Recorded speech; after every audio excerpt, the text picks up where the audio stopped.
What if the Kraken was never a monster at all? What if the creature we have imagined as a devourer of ships was, in truth, something far older and far more patient? An answer from the deep that we simply could not hear. Now, let that thought settle. Let your shoulders fall, just slightly, away from your ears. There is nowhere else you need to be. If it feels right, let your eyes close now, or leave them open. Either way, you are already where you need to be. Picture, if you like, a narrow path winding down from a rocky headland. The air smells of salt and cold stone. Below, the Norwegian Sea breathes slowly against the shore, a long rhythm of advance and retreat.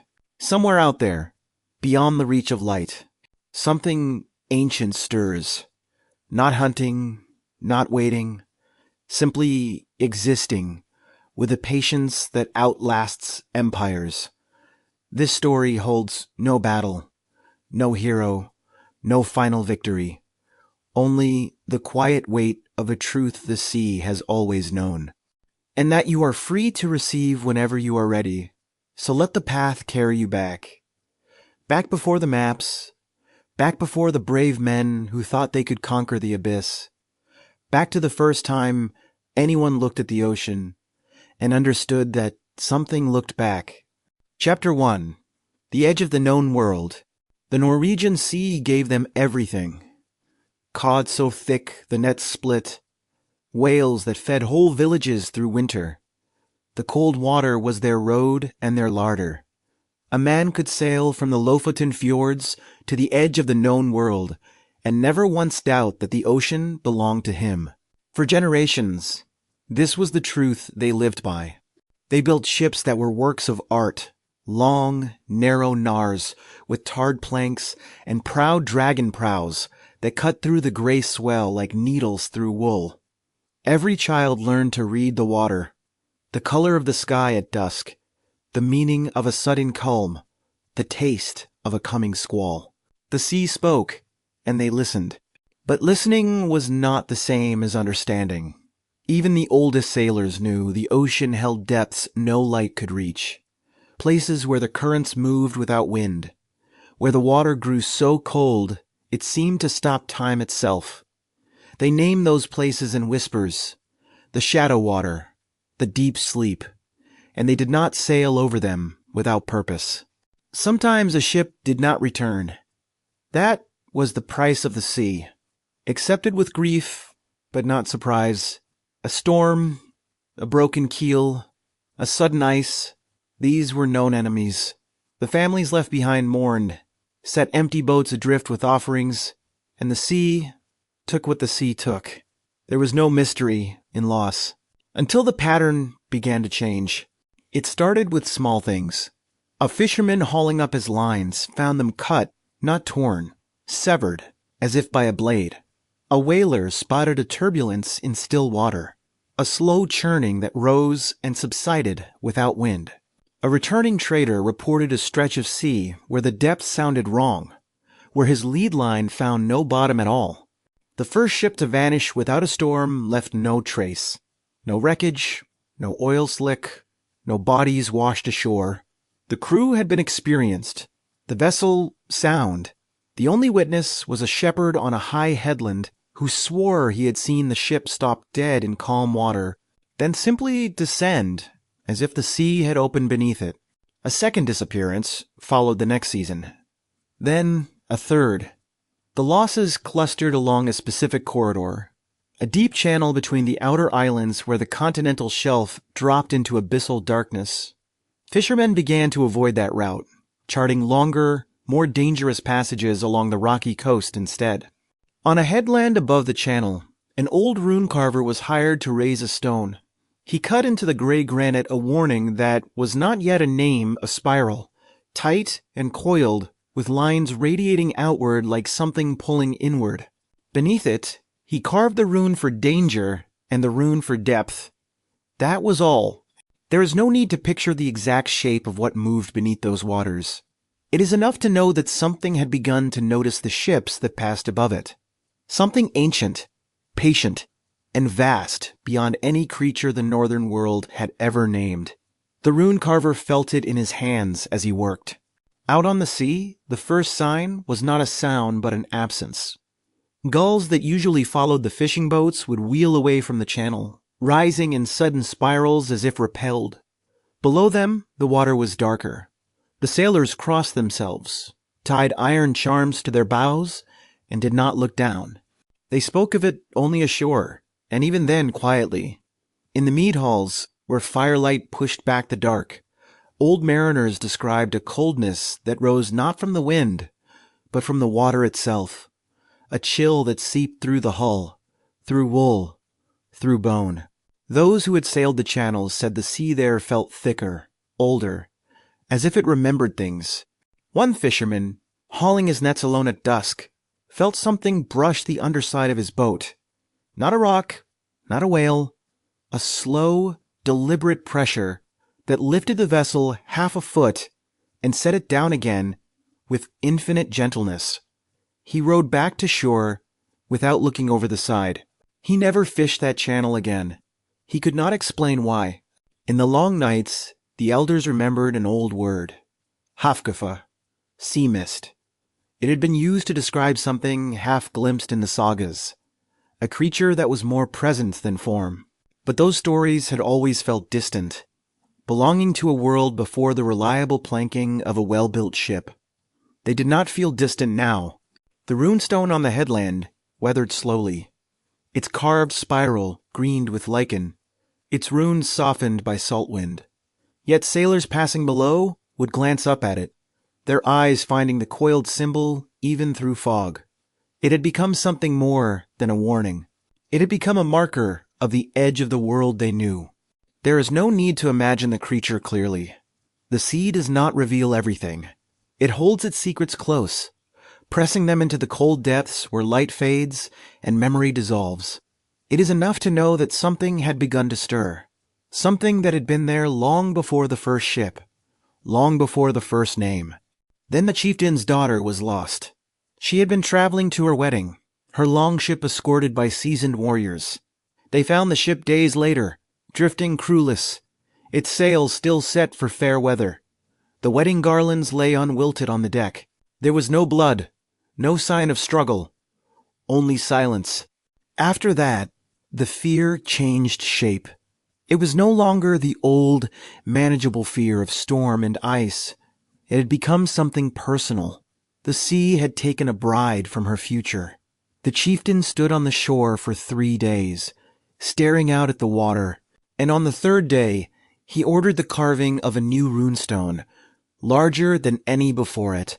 Priests of the old ways brought offerings to the shore, mead poured into the tide, bread cast upon the waves, for Ægir and Ran. They sang the ancient words, asking the sea to release its grip, to return to the old contract. But the water did not answer. The gulls still avoided the channel. The cold patch still rose from the deep. The world had cracked. Not loudly, not with a single event that could be marked on a calendar, but quietly, like a hairline fracture spreading through ice. Every sailor knew it. Every wife watching from the dock felt it. Something had changed in the equilibrium of the sea, and it would not be unchanged. The old days were over. It would need a name, eventually something more solid than sea mist, more specific than the cold.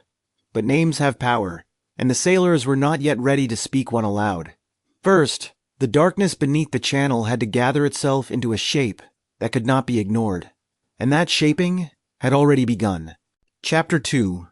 When the mist became flesh. The Kraken was never born. It has always been there, as old as the sea itself. No god shaped it. No curs called it from the deep. Before the first longship, before the first man to carve a rune, before any tongue had words for fear, it drifted in the cold abyss off the Norwegian coast. A silence so vast it had not yet learned the shape of its own body. They called it hafgufa sea mist, because that is what it most resembled from above. A formless shifting in the water, a vapor that did not dissipate. The sagas spoke of a creature that could be mistaken for a strait, its open mouth a passage between cliffs. But those stories were drawn from older whispers, from men who had seen only fragments and filled the rest with nightmares. In the mead halls, the old mariners would lean close to the fire and describe a darkness beneath the keel that was not rock, not whale, not any living thing they understood. Their hands, gnarled by salt and rope, traced shapes in the air that never resolved. Some said it was a fish as large as an island. Others spoke of many arms, of suckers that could grip a hull and pull it under without a sound. The truth gathered slowly, like silt settling on the seafloor. In a scriptorium at Nidaros, a monk, tasked with illuminating a bestiary, paused over a blank margin. He had heard the sailors' tales in the harbor, and his brush moved before his mind could object. What emerged was a coiled shape with 8 radiating limbs, 2 longer feelers, and an eye that held no malice, only an ancient, unblinking patience. That image spread from port to port, carried by traders who saw the illustration and recognized what they had always half-glimpsed. The hafgufa was not a fish. It was something older, stranger, a creature of the cephalopod kind, blown up to impossible scale. The word crate began to replace the old name, a Norse term for something twisted and unhealthy, a thing that should not exist, yet did. There is no need to imagine the moment of its becoming. It did not change. Only our understanding of it did. The Kraken had always been the Kraken, a colossal octopus with mottled charcoal gray and ink-black skin, speckled with faint bioluminescent turquoise that glowed in the absolute dark. Its enormous pale amber eyes, with horizontal pupils, had watched the same currents for millennia, untroubled by names. Picture it now. In the deep trench beyond the continental shelf, 8 massive arms drift outward in slow, spiraling curves, their undersides lined with pale suckers that open and close with the rhythm of a sleeping breath. 2 longer tentacles trailed behind like the train of a king's robe, stirring the sediment into gentle clouds. It has never seen another of its kind. It has never felt the touch of anything that could match its strength. Its broad, bulbous head rises slightly, catching a current that carries the faint taste of surface ice. The horizontal pupils contract, filtering the dim light that falls from a world it will never visit. There is no anger in that gaze, no hunger, only the slow, steady awareness of a creature that has outlived ice ages and will outlive every ship ever built. The old rune carvers, hearing the new descriptions, returned to their stones. Beside the spiral warning, they began to carve a more specific symbol, a many-armed shape surrounded by a circle of waves. They did not attempt to capture its face. Some truths, they believed, were too heavy for stone. But they chiseled the name Krake beneath the image, and that name spread faster than any ship. And so the sea mist became flesh. The undefined dread that had haunted the northern channels for generations hardened into a single, tragic form.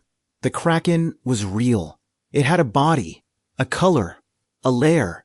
And with that naming came a new kind of fear. Not the old, diffuse terror of the unknown, but the intimate horror of knowing exactly what waited, and understanding that it had been waiting longer than humanity had existed. But the Kraken itself felt nothing of this change. It drifted through the abyss with the same slow, ancient rhythm it had always known, its colossal body rising and falling with currents that had traveled halfway across the world. No runestone reached its depth. No whispered name disturbed the cold silence it inhabited. It was simply there, a fact of the deep, as indifferent to human terror as the tide is to a footprint. Its existence was one of complete solitude. In all the millennia it had lived, it had never encountered another of its kind, never felt the brush of a comparable limb, never seen a shape in the darkness that matched its own. The bioluminescent speckles along its mottled charcoal gray skin pulsed faintly, a language without a listener. Its enormous pale amber eyes, with their strange horizontal pupils, watched the slow drift of marine snow, the endless, silent fall of dead things from the surface, and asked nothing. Above, in the world of wind and wood, the name Krake settled into the language like a stone dropped into still water. Sailors spoke it sparingly, and only after dark. It became a word to be managed, controlled, spoken once to acknowledge the danger, then buried under charms and prayers. Some captains began pouring a measure of mead over the side before crossing the deep channel, not as an offering to the gods, but directly to the thing below. The rune carvers returned to the headland stone one final time. Beneath the spiral and the runes for danger and depth, they chiseled a third mark, the twisted shape of many limbs within a circle of waves, and beneath it, the word Krake in clean, deep strokes. It was the first time the creature had been named in stone, and the carver stepped back, knowing that this name would outlast his own by 1,000 years. There is no need to picture the exact shape of the Kraken's loneliness. It is enough to know that it had never known companionship, had never been seen by any eye that could return its gaze with understanding. The sea held it in a cold, weightless embrace, and the sea asked nothing of it. In that stillness, the Kraken was not a monster. It was a soul without a mirror. In the coastal villages, the elders noticed a change. The fear was still there, sharp as a fishhook, but it had grown heavier, weighted by something that felt almost like reverence. The Kraken was no longer a vague menace.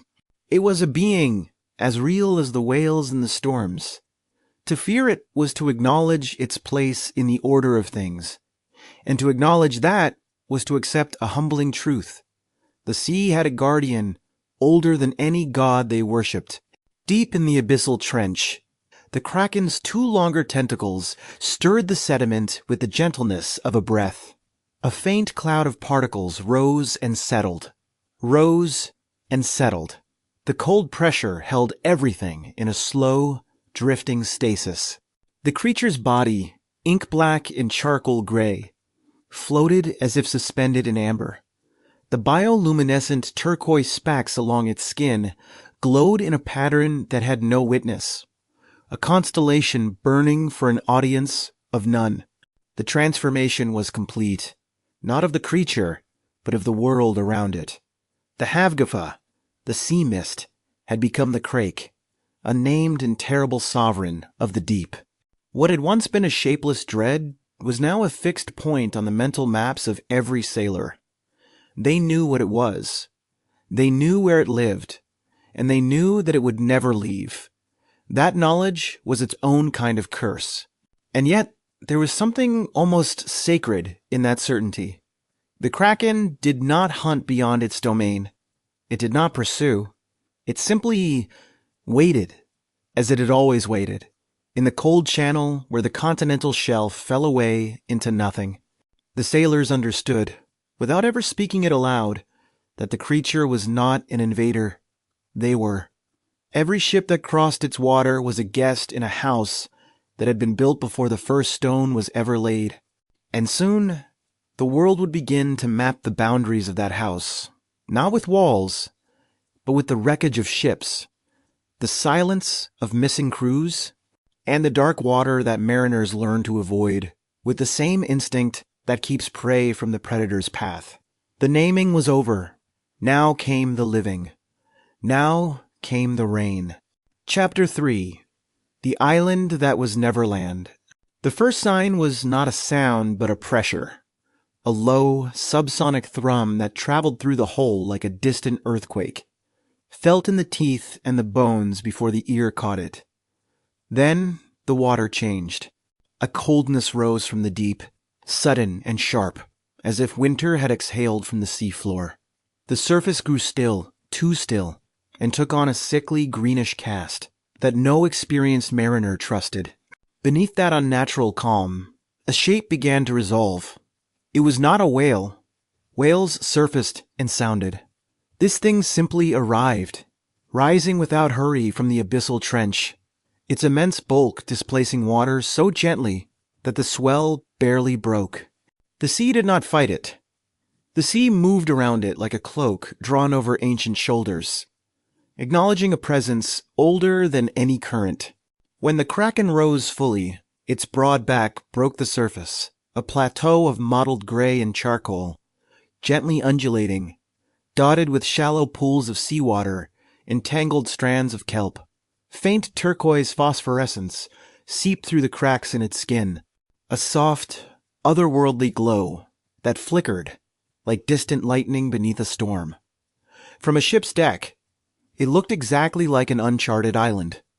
And that was precisely the danger. Sailors who had been weeks at sea, their water running low and their spirits lower, would sometimes spot this sudden landmass with desperate joy. A narrow Norse gnar with dark tarred planks and a carved dragon-headed prow would alter course, its crew thanking the gods for the discovery. They would drop anchor a heavy iron grapnel with 4 curved flukes, rusted and pitted from salt water, and row ashore to explore what seemed like solid ground. They would build a fire, a small circle of driftwood flames, a blackened iron cookpot suspended from a simple tripod. They would boil their catch, warm their hands, and speak of their good fortune. The ground beneath them was firm, if strangely smooth, and a faint warmth seemed to rise from it, welcome in the cold northern air. It did not occur to them that the island itself might be breathing.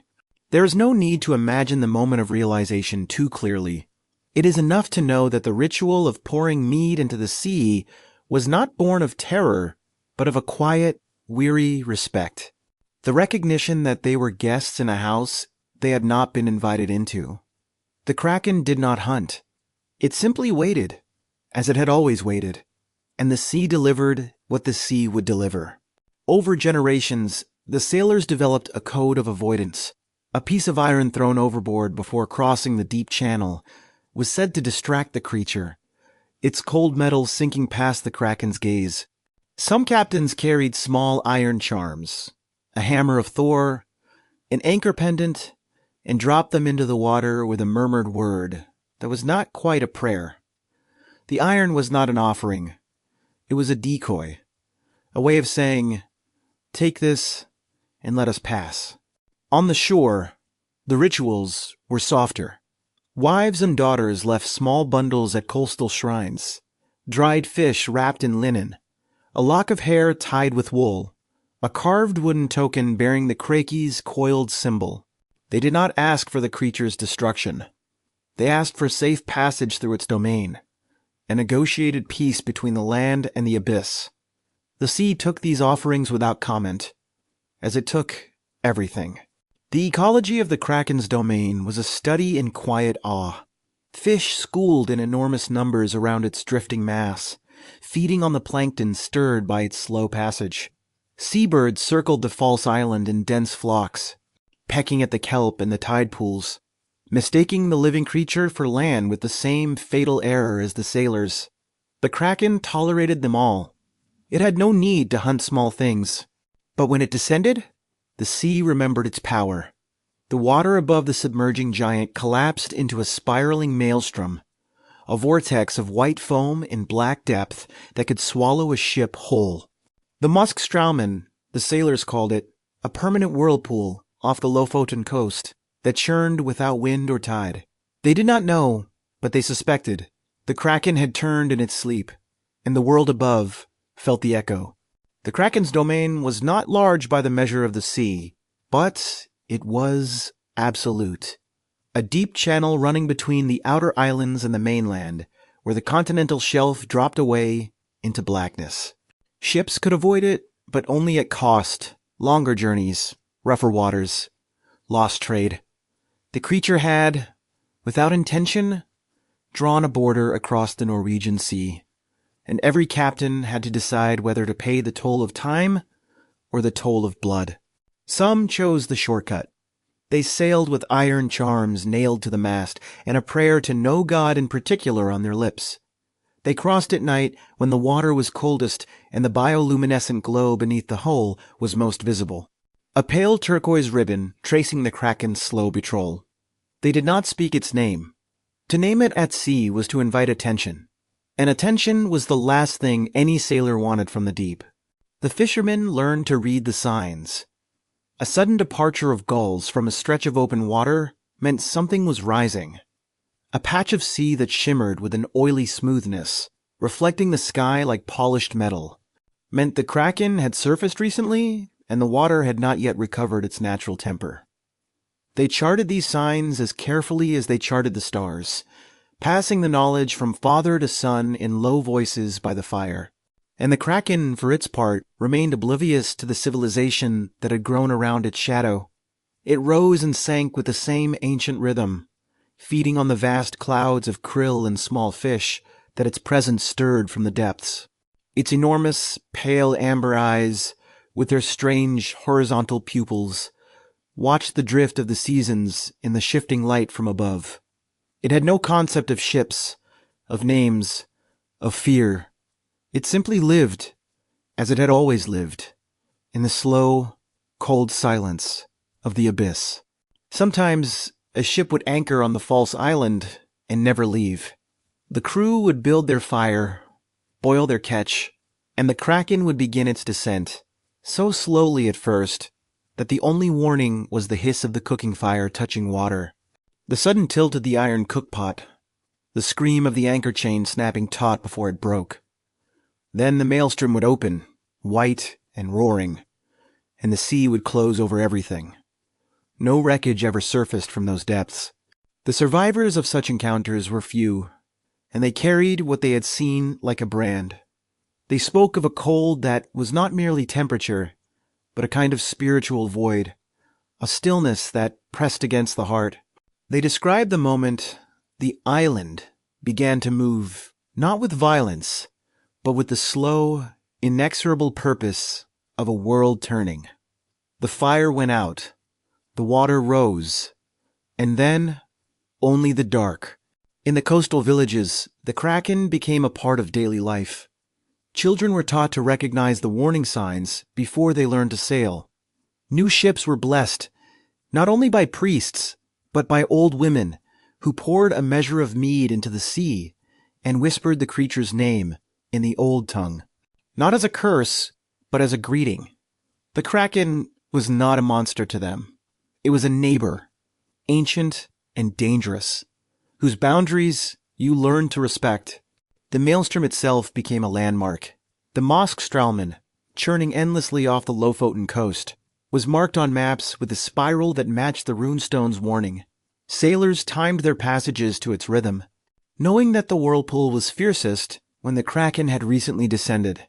The creature's breath, they called it, the sea inhaling and exhaling, a reminder that the abyss was never truly asleep. And yet, for all the terror, there was a strange comfort in the Kraken's constancy. It did not change. It did not expand its territory. It did not pursue. The rules of coexistence were clear, and as long as a sailor followed them, he might pass safely 100 times. The danger lay only in forgetting, in growing too confident, too loud, too careless. The Kraken punished arrogance, not existence. And in a world ruled by capricious gods and unpredictable storms, there was something almost merciful in that. But the rain could not last forever, not in human memory.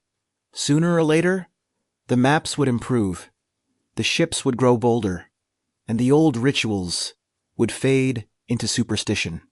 The Kraken would remain, of course. The Kraken would always remain. But the world above was beginning to stir with a different kind of hunger, one that would not be satisfied by avoidance. The age of the hero was coming, and with it, the first true test of the abyss. Chapter 4. The Wait Before the Deep. The captain did not sleep the night before departure.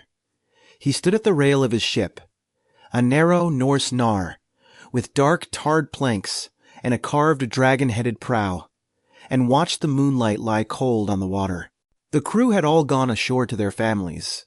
He was alone with the creak of the mooring ropes, and the knowledge that the deep channel waited somewhere beyond the fjord's mouth, patient and eternal. His name was Einar, though the sea had worn him down to something simpler, a pair of blue eyes and a face carved by salt, a gray-streaked beard braided tight against the wind. He had sailed the northern route for 30 years. He had lost 2 brothers to storms and 1 to a fever that took him in sight of land. He had never lost a ship to the Kraken, but he had never stopped believing that he might. In the gray light before dawn, the crew gathered on the beach. They were fishermen, traders, fathers, not warriors. They carried their sea chests and their iron charms, their knives and their quiet dread. A small circle of driftwood flames crackled on the shingle, and they shared a final meal of dried cod and black bread. Chewing slowly, saying little. There was no speech for courage. There was only the food and the fire and the water waiting. Einar's wife met him at the dock. She did not weep. She had done this too many times for tears. Instead, she pressed a small iron anchor charm into his palm, the metal cold and heavy, and closed his fingers around it. He wore it on a leather cord around his wrist, where it would knock against the ship's rail with every roll of the sea. She did not say, "Come back." She said, "Remember the channel." And then she walked away. The crew loaded the Nar with trade goods, bundles of dried cod, barrels of rendered whale oil, sealskins bound with rope. The dark tarred planks of the hull groaned as the weight settled. The single square sail of weathered cream wool was inspected for tears. The carved dragon-headed prow was touched for luck by each man as he came aboard, a gesture so old that no one remembered which god it had once honored. There is no need to picture the exact shape of their fear. It is enough to know that each of them carried it in a different place. For Einar, it lived in his stomach, a cold knot that tightened whenever the ship turned toward the deep channel. For the youngest crewman, barely 17, it was a tremor in his hands that he hid by keeping them busy with the ropes. Fear wore as many faces as there were men aboard. The ship pushed off from the dock as the sun broke through the clouds, casting a pale gold light across the fjord. The water was calm, the wind steady. A good omen, the crew murmured, though they all knew that the Kraken's domain lay beyond the outer islands, where the sea floor fell away and the water grew dark and cold. The good weather would not last. It never did when the channel was near. They sailed north along the coast, keeping the snow-streaked peaks of the Lofoten Islands on their left. Einar stood at the tiller, his heavy woolen cloak of dark blue-gray pulled tight against the salt wind, his bronze brooch shaped like a ship's prow catching the light. His piercing blue eyes scanned the water with the patient, methodical attention of a man who had learned to read the sea's smallest signs, a change in color, a sudden calm. He had seen them all before, and he knew what they meant. By evening, the mood aboard had settled into something heavier. The jokes had stopped. The men spoke in low voices, checking and rechecking the iron charms nailed to the mast small hammers, of Thor twisted rune staves, a rusted key. Each charm was a word in a language of protection that no one fully believed in, but no one dared abandon. The sea was indifferent to belief, but ritual at least gave the hand something to do while the heart prepared itself. As darkness fell, the Nar approached the mouth of the deep channel. The water beneath the hull grew colder, not the ordinary chill of a northern night, but a deep, abyssal cold that seemed to rise from the sea floor itself. Einar felt it through the planks, through his boots, through the iron charm knocking against his wrist. He did not speak the creature's name, but he thought it, and in the silence below, something ancient stirred, sensing the passage of a ship across the roof of its world. They did not rush. Speed was for the young and the foolish. Einar ordered the sail reefed, letting the Nar drift at the edge of the channel while the last light bled from the sky. He wanted the men to sit in the darkness for a while, to feel the cold rise through the hull, to make their peace with it. Panic, he knew, was deadlier than any creature. A calm crew might survive. A frightened one would not. The youngest crewman, a boy named Sigurd, not yet bearded, sat with his back against the mast, clutching a wooden carving of a horse his sister had given him. He did not pray. He simply held the horse and stared at the water. Watching the faint shimmer of phosphorescence that gathered along the hull, Einar saw him and said nothing. Some fears could not be soothed with words. They had to be endured in silence, like a wave passing over. The older men busied themselves with small, deliberate tasks. One coiled a rope with the care of a man folding a shroud. Another sharpened a knife that did not need sharpening, the whetstone singing a low, rhythmic note in the dark. These were not preparations for battle. There was no blade that could cut the Kraken. They were preparations for the soul, a way of saying, I have done everything I can. The rest belongs to the sea. Einar moved among them, his heavy woolen cloak of dark blue-gray brushing against their shoulders, his bronze brooch catching the dim lamplight. He spoke quietly, checking the set of the anchor, a heavy iron grapnel with 4 curved flukes, rusted and pitted, and the lashings on the trade goods. His voice was calm, unhurried. The man drew comfort from it, the way a child draws comfort from a familiar song in a dark room. He was not fearless. He was simply too experienced to let fear show. At midnight, the wind died completely. The sail hung slack against the mast, and the sea became a mirror of black glass, reflecting a sky thick with stars. It was beautiful, the kind of beauty that made a man forget, for a moment, where he was. And then the cold came, not gradually, but in a wave, a deep, abyssal chill that made the timbers groan and the breath catch in the throat. The stars did not change, but the sea had. Einar moved to the rail and looked down. The water beneath the hole had turned from black to a deep, sickly green, a color he had seen only twice before, and never without consequence. Below that, far below, a faint turquoise glow pulsed like a slow heartbeat. It was distant, diffuse, but it was there. The Kraken was rising. Not to attack it, did not attack. It was simply moving toward the surface, and the ship was in the path of that movement. He did not shout. He did not raise an alarm.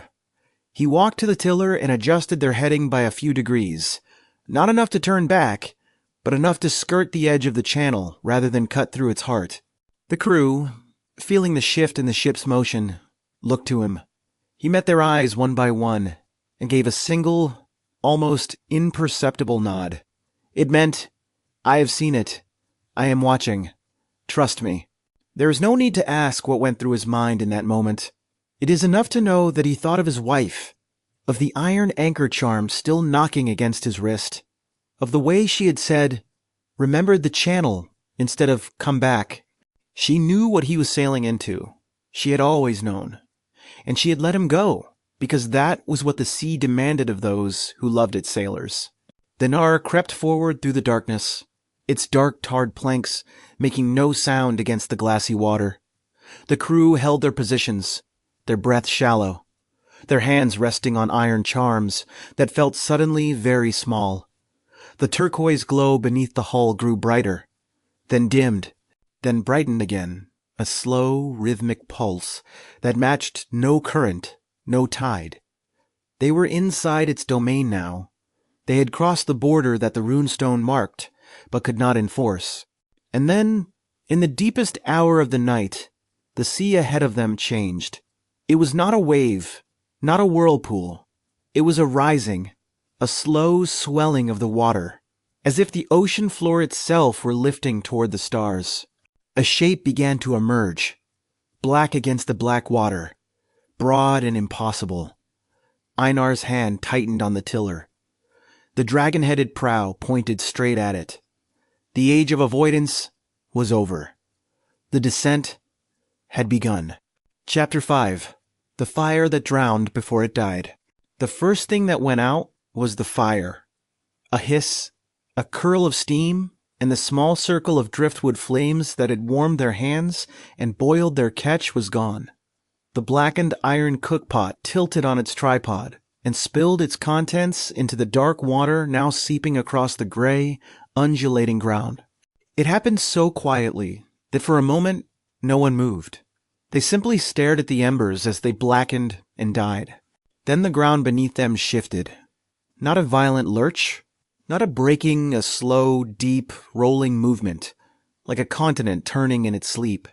The crew of the narrow Norse Nar, who had come ashore on what they believed to be an uncharted island, felt it rise through their boots and into their bones.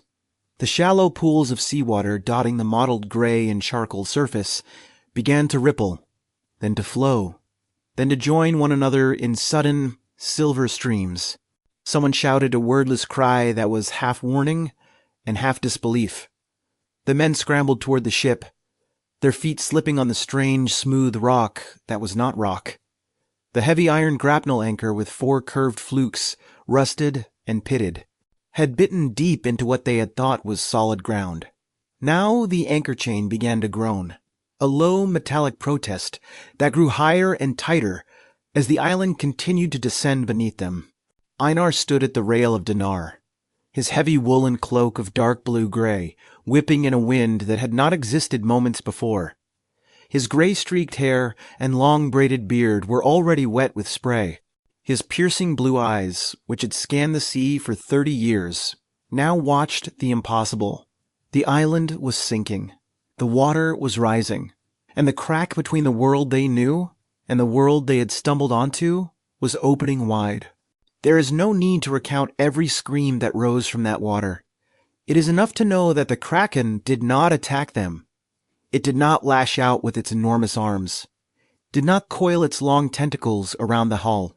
It simply descended, as it had always descended, its ancient body returning to the abyss after a season of drifting near the surface. The ship was not its prey. The ship was in its path, and the Kraken did not alter its path for anything. The turquoise phosphorescence that had flickered gently through the cracks in the false island now flared brighter, a soft, otherworldly light that illuminated the churning water from below. It was beautiful, the kind of beauty that silences thought. For a frozen moment, the crew saw the outline of something vast beneath the surface, a colossal shape of mottled charcoal gray and ink-black skin, speckled with glowing points like a constellation fallen into the sea. 2 enormous pale amber eyes, with strange horizontal pupils, gazed upward without malice, without hunger, without even recognition. Then the anchor chain snapped. The sound was not a crack but a shriek, a tearing of iron that echoed across the water. The heavy grapnel still embedded in the Kraken's skin would descend with the creature, a tiny, insignificant ornament on a body that had carried far heavier burdens across millennia. The Nar, freed from its tether, pitched violently as the sea rushed into the void left by the sinking giant, and the world became a spiral of white water and black depth. Einar did not let go of the tiller. Even as the deck tilted and the sea poured over the rail, his hands remained fixed on the worn wood, the iron anchor charm on his wrist knocking against it in a rapid, desperate rhythm. He did not cry out. He did not pray. He looked once at the shore that had never been a shore, at the men he had tried to guide through the channel, and then the water took him with the same gentle, absolute indifference with which it took everything. The maelstrom that followed was the Moskströmmen, a whirlpool of white foam and roaring darkness that churned for an hour without wind, without tide, driven only by the displacement of an unimaginable mass returning to the deep. When it subsided, the sea was empty. No wreckage, no bodies. Only a single, half-charred piece of driftwood from the cooking fire, floating on the glassy surface, as if nothing had happened. And beneath that calm, far below the reach of storm or salvage, the Kraken continued its slow descent into the infinite, pressurized darkness of the abyssal Norwegian Sea. Its enormous pale amber eyes, half closed, reflected the fading light of the surface for a moment longer. Then the darkness closed over it, and the cold silence of the deep returned, undisturbed. The creature had not noticed the lives it had ended. It had not noticed the ship. It had not noticed anything at all. The sea remembered nothing. By dawn, the water was flat and gray, a seamless sheet of cold silver, stretching from the Lofoten peaks to the edge of the world. A light mist clung to the surface, the same mist that had always given the creature its oldest name. There was no mark, no stain, no scar to indicate that anything had happened in the night. The Kraken had sunk, and the sea had closed over it like a door. Some accounts say one man survived, a young crewman, barely 17, who had been thrown clear when the anchor chain snapped, or who had never left the ship at all, who had clung to the mast while the maelstrom roared around him. The sagas are unclear, and the boy himself could never speak of it without trembling. He drifted for 2 days on a piece of wreckage, clutching a small wooden horse, before a fishing boat found him. They carried him ashore at a village whose name he did not ask. The women wrapped him in wool and fed him broth, and for a long time he said nothing at all. When he finally spoke, his voice was a dry whisper, and his words did not form a story so much as a series of images. The fire going out, the ground moving, the eyes in the deep. He did not call it a monster. He called it the ground that wasn't. There is no need to ask whether Einar could have saved them. It is enough to know that he did everything a captain could do. He had read the water, adjusted the heading, kept his crew calm in the face of the impossible. But the Kraken was not a storm to be weathered or a reef to be charted. It was a fact of the world as old as the seafloor, and no amount of courage or skill could change the path of a creature that did not know it was being avoided. The Kraken itself felt nothing. Its enormous body, mottled charcoal gray and ink black, continued its slow descent through the freezing darkness, past the drifting particles of marine snow and the silent silver fish that scattered at its passing. The iron anchor, still embedded in the thick skin of its back, was a pinprick it would never register. The bioluminescent turquoise speckles along its skin pulsed with the same ancient rhythm, a light show for an audience of none, a heartbeat that had no reason to stop. In the abyss, there is no memory. The cold preserves, but it does not recall. The Kraken settled into its trench, its 8 massive arms curling into their resting positions, its 2 longer tentacles drifting down to stir the sediment into gentle clouds.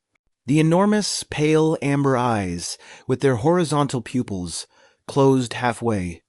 It would rise again, in a season or a century, to drift near the surface and feed on the krill that gathered around its warmth.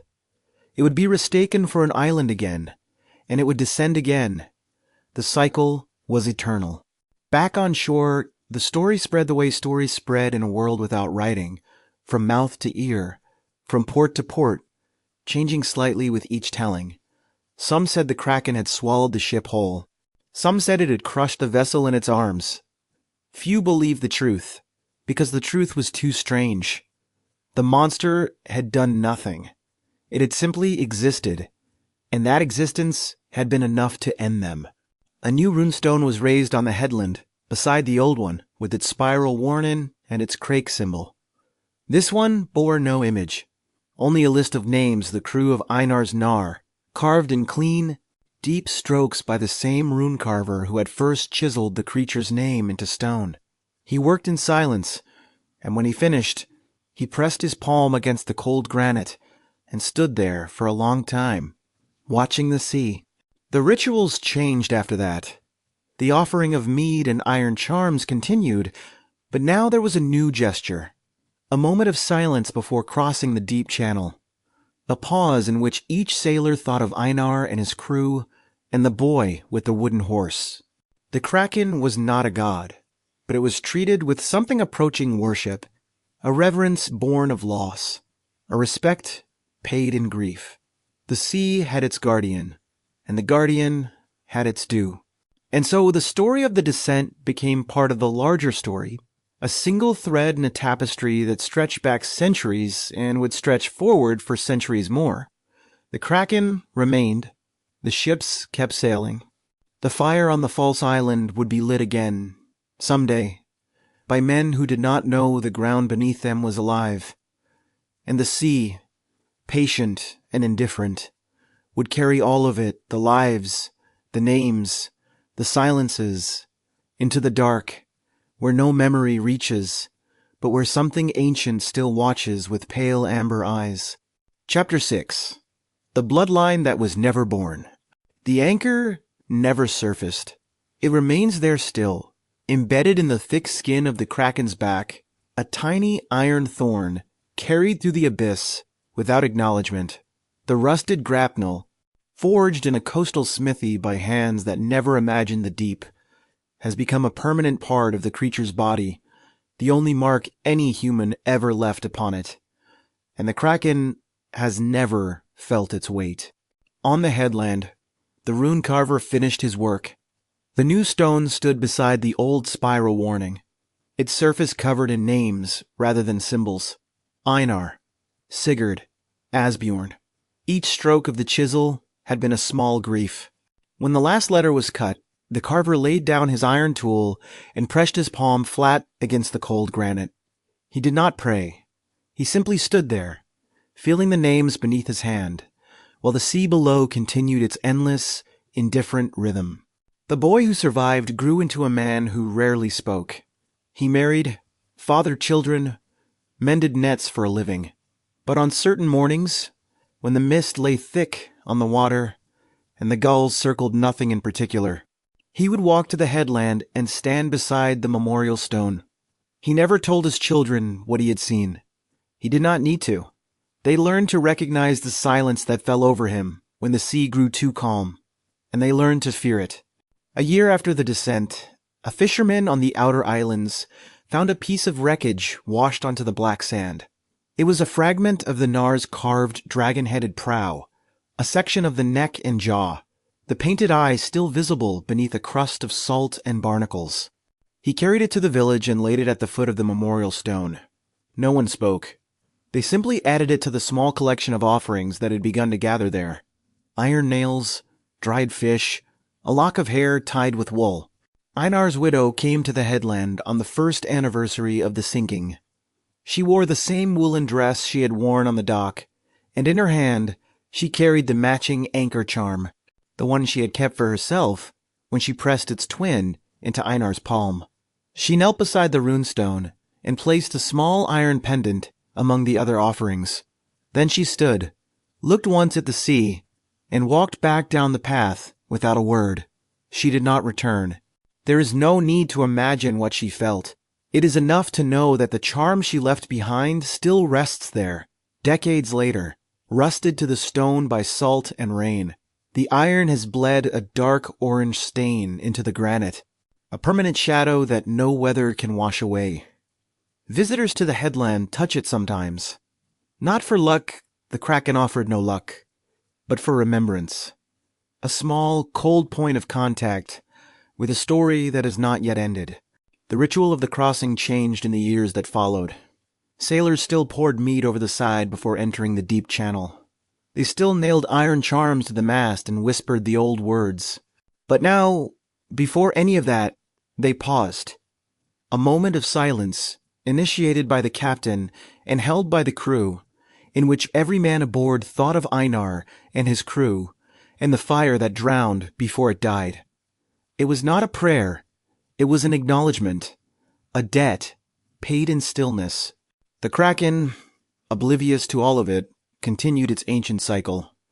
The iron anchor remained embedded in its mottled charcoal gray and ink-black skin, a pinprick it would never register. The bioluminescent turquoise speckles along its body pulsed with the same rhythm they had always pulsed. In the infinite, pressurized darkness of the abyssal Norwegian Sea, the creature rose and sank, drifted and fed, its enormous pale amber eyes watching the slow drift of centuries with the same untroubled patience they had always held. It had not been changed by the encounter. It had not even noticed it, but the human world had been changed.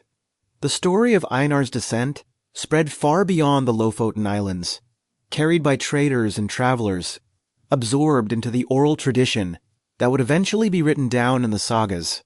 The False Island episode, sailors lighting a fire on the back of a creature they mistook for land, became one of the defining images of the Kraken myth. In the telling, the details shifted. The fire grew larger. The descent grew faster. The names were forgotten, but the truth at the core remained. The sea does not care, and some borders cannot be crossed without cost. The bloodline of the Kraken was not a lineage of offspring, but a lineage of absence. It left no children, no mate, no successor, only a trail of empty ships and silent crewmen, a whirlpool that never stopped churning, and an anchor buried in flesh that would never decay. Its legacy was written not in the creature itself, which remained unchanged, but in the people who had learned to live around it. The Kraken did not need to reproduce. It had already imprinted itself onto the soul of the Northern Sea, and that imprint would outlast every generation that sailed across it. In time, the memorial stone weathered until some names could no longer be read. The salt wind and the rain and the patient work of lichen softened the edges of the runes, returning them to the gray silence of the granite from which they had been cut. But the anchor-shaped stain left by the widow's iron charm remained vivid, a rusted shadow that refused to fade, as if the stone itself was unwilling to forget what the sea had taken. The young survivor grew old.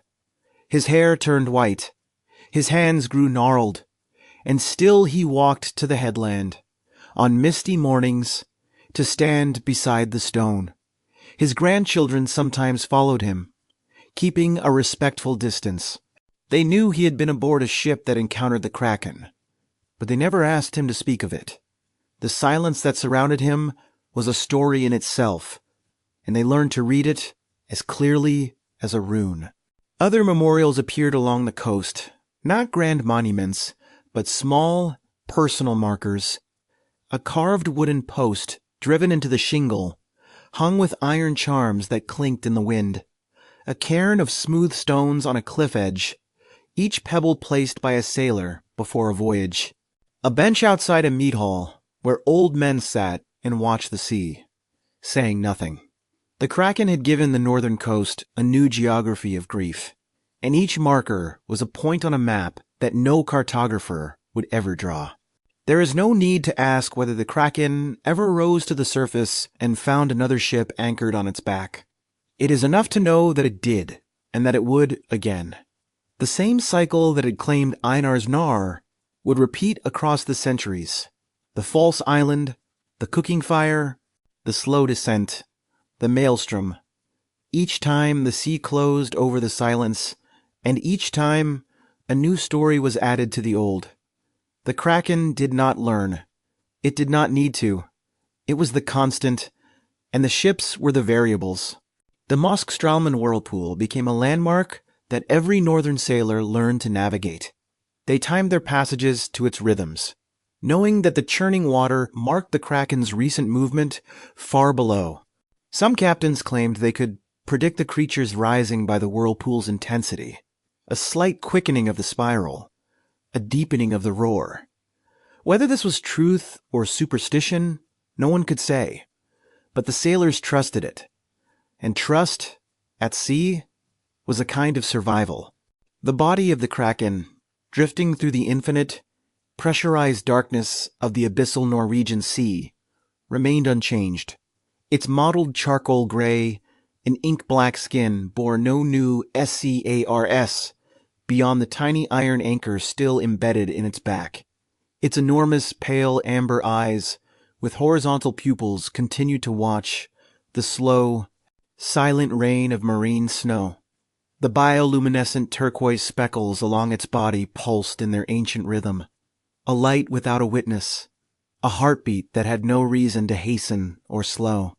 The creature was a world unto itself, and that world had no memory of the surface. But the surface remembered. The story of Einar and his crew passed from generation to generation, shifting shape with each telling. The fire grew larger. The descent grew faster.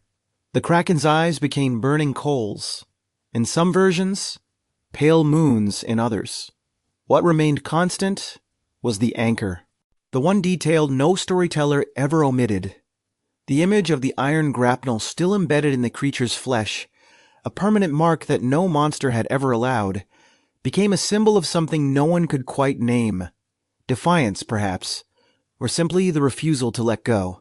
And so, the Kraken's bloodline was not one of flesh, but of memory.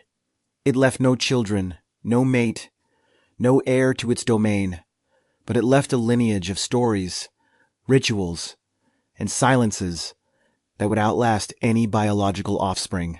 Every sailor who paused before the deep channel was a descendant of Einar.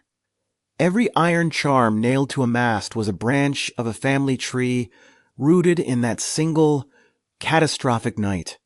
The Kraken had, without intention, created a culture of remembrance that stretched across centuries and fjords.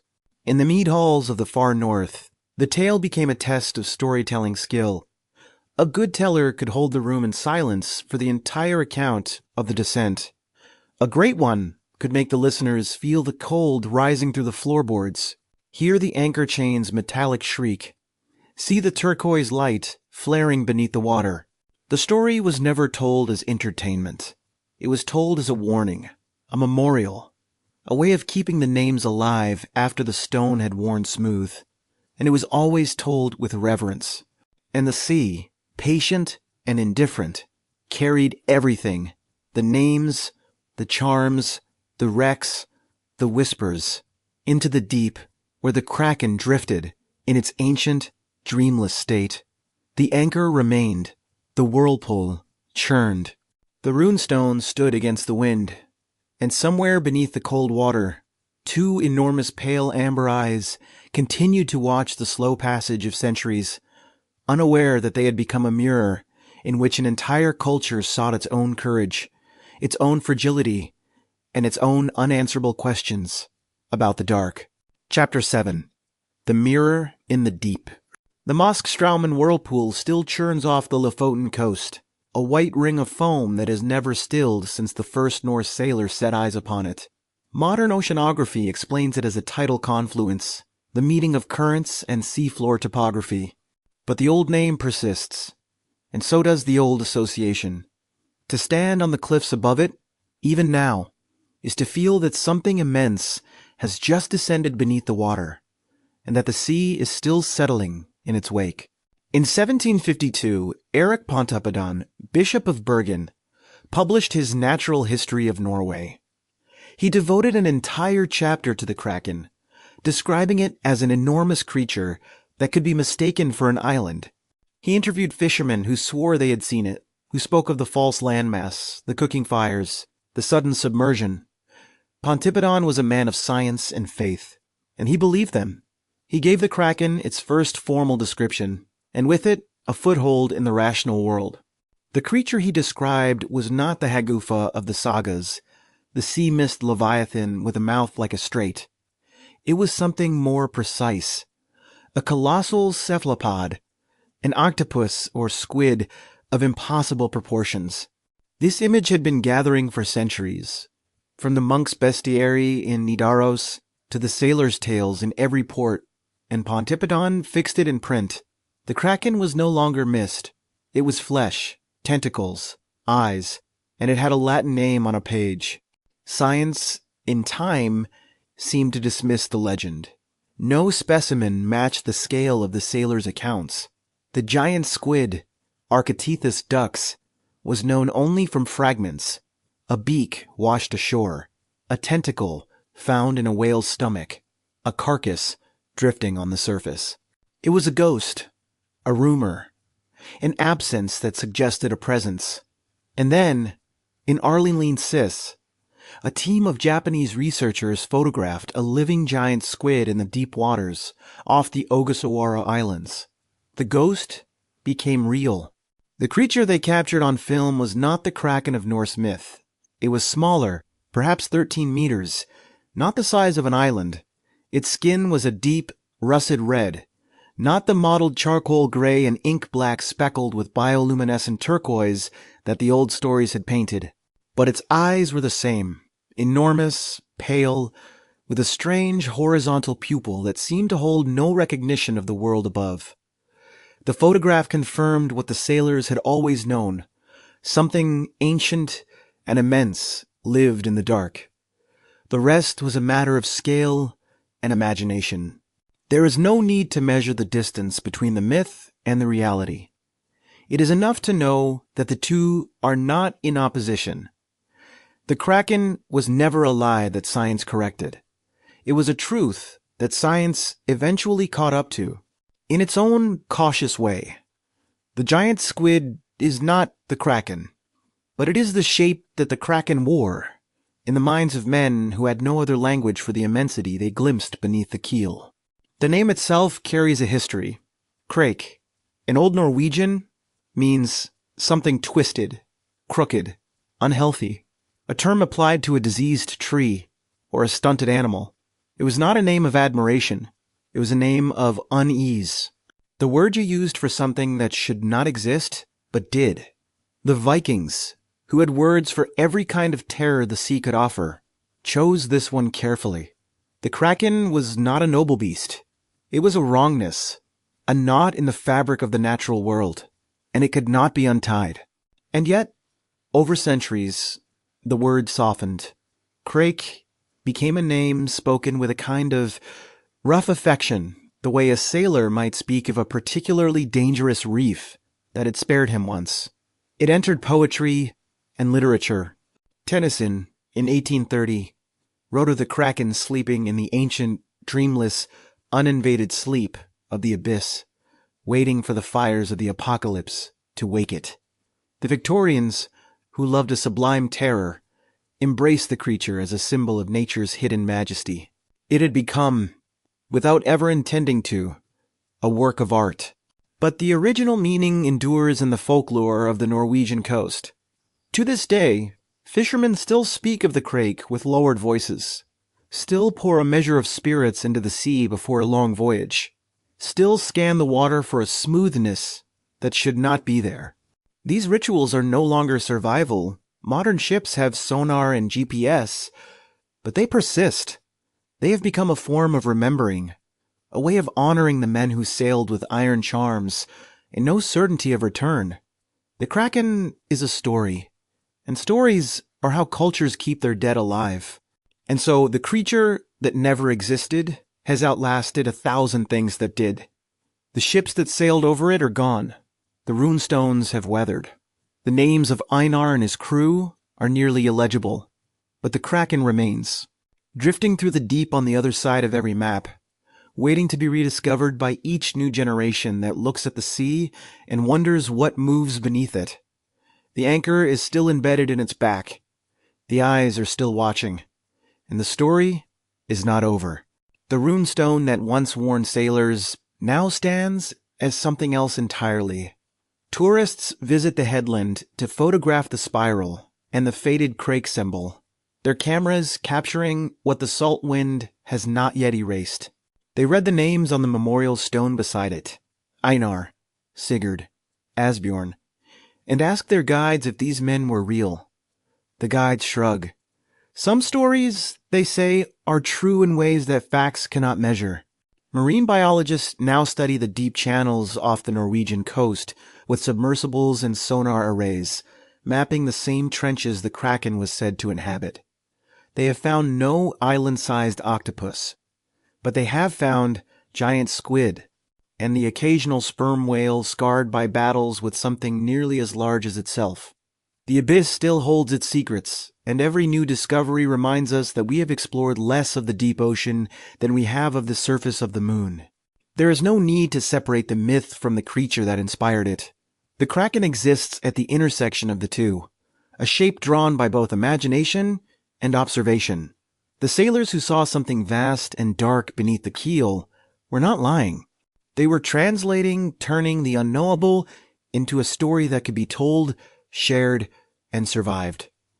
The giant squid is the body of that story. The Kraken is its soul. In the museums of Oslo and Bergen, preserved specimens of Architeuthis ducks float in tanks of formaldehyde, their long tentacles coiled like sleeping serpents. their enormous eyes clouded by preservation. Children pressed their faces to the glass and whispered to each other. Their parents read the plaques aloud. And somewhere in the quiet of that exhibit hall, the ancient question echoes. What else is down there, in the dark, that we have not yet named? The Kraken's true legacy is not in any museum case. It is in the shiver that still runs down a sailor's spine when the water grows unnaturally calm. It is in the word krake that still lives in the Norwegian language, applied to something crooked or strange. It is in the mist-shrouded that still churns, indifferent to science, a white ring on dark water that no amount of explanation can strip of its mystery. The myth endures because the feeling that created it endures. And perhaps that is the hidden truth the Kraken has always carried. It was never about the creature itself. It was about the vastness that the creature represented.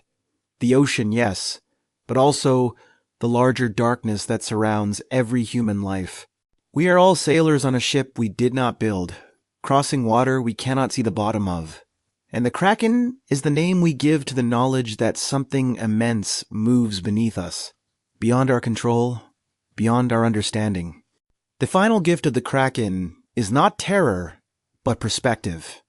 It reminds us, with a gentleness that centuries have softened, that the world does not revolve around our small vessels. The creature never hated us. It never even noticed us. It simply lived, as it had always lived, in the cold and patient darkness. And its existence was a quiet, constant proof that there are forces in this world that cannot be fought, only accepted.